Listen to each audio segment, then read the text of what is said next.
अस्सलाम वालेकुम viewers, welcome back to my YouTube channel. कैसे हैं आप सब? उम्मीद करती हूँ सब खैरियत से होंगे। तो आज इस वीडियो में हम सीखेंगे कि धनिए को हम लंबे अरसे तक कैसे महफूज कर सकते हैं, कैसे सेव करके रख सकते हैं। जब मार्केट में ये आना बंद हो जाएगा, इसका सीज़न चला जाएगा या मार्केट में महंगा हो जाएगा, तब हम इसको कैसे निकाल कर इस्तेमाल कर सकते हैं।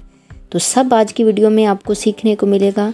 A to Z आपको सारे टिप्स एंड ट्रिक्स आपको बताऊंगी कि जिससे आप इस धनिए को लंबे अरसे तक महफूज करके रख सकते हैं। मैंने यहाँ 1 पाव सब्ज़ धनिया ले लिया है। क्वांटिटी आप अपने हिसाब से ले लीजिएगा। सबसे पहले आपने ये करना है कि इसके अंदर जो भी जड़ी बूटी होगी, जो भी इस तरह के सूखे पत्ते होंगे या डंठल वगैरह होंगे, उनको आपने निकाल देना है। साफ़ सुथरा धनिया आपने तैयार करना है। और इसकी धनिया की ये जो डंडियां हैं, इनको आपने नहीं निकालना, इनको आपने कट नहीं करना। बेसिकली इसमें क्या है कि सारा पानी और सारा जायका, सारी खुशबू ही इन डंडियों के अंदर होती है। तो इसलिए आपने इनको वेस्ट नहीं करना, ना ही इस धनिए को आपने कोई तरतीब लगानी है। बस ऐसे ही इसके अंदर से डंडल, जड़ी बूटियाँ और सूखे हुए पत्ते आपने निकाल देने हैं।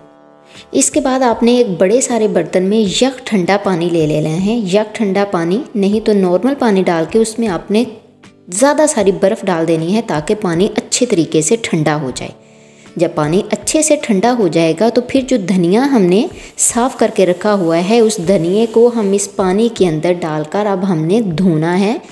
इसको हमने तब तक धोते रहना है जब तक इसका पानी ट्रांसपेरेंट नहीं हो जाता। ये देखें, फर्स्ट टाइम में ही इसका पानी कितना गंदा हो गया है। अब आपने 3 से 4 दफ़ा इसी तरह बार बार इसी प्रोसेस को दोहराना है कि साफ़ सुथरे पानी से आपने 3 से 4 बार इस धनिए को धो लेना है, ताकि इसके अंदर जितनी भी डस्ट और मिट्टी वगैरह है वो सारी अच्छे तरीके से निकल जाए।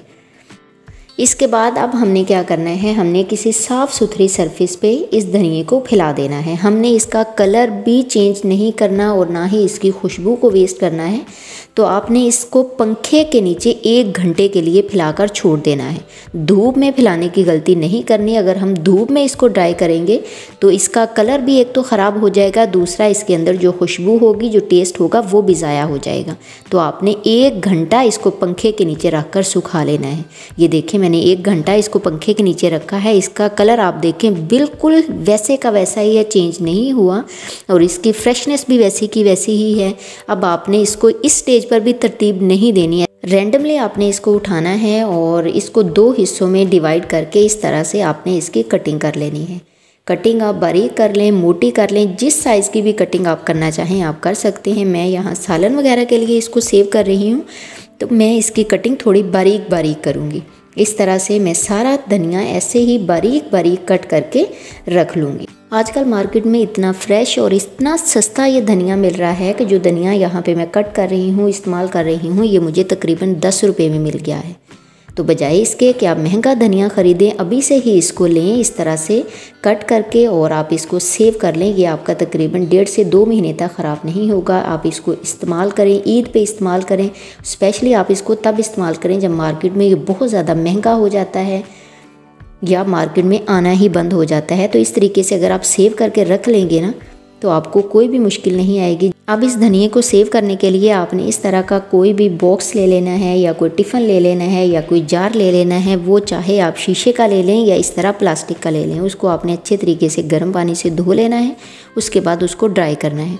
ड्राई करके आप नीचे टिश्यू बिछा दें और उसके ऊपर आपने दबा दबा कर धनिया नहीं डालना, बिल्कुल हल्के हाथों से उठाकर इसके अंदर डालते जाना है। और फिर ऊपर से आप 2 से 3 टिश्यू रख दें। ये टिश्यू रखने का मकसद यही है कि ये नमी वगैरह को अपने अंदर अब्जॉर्ब कर लेंगे और धनिया हमारा ख़राब नहीं होगा। अब इसको आप इस तरह कवर लगा के ना फ्रीज़र में रखेंगे ना बाहर रखेंगे, बल्कि इसको फ्रिज में रखेंगे। जब आपको ज़रूरत पड़ेगी निकाल के इस्तेमाल किया, बाकी का फ़ौरन से पहले ढक्कन लगाकर इसको फिर से फ्रिज में रख दिया। ये धनिया आपका महीने से 1.5 महीने 2 महीने तक ख़राब नहीं होगा।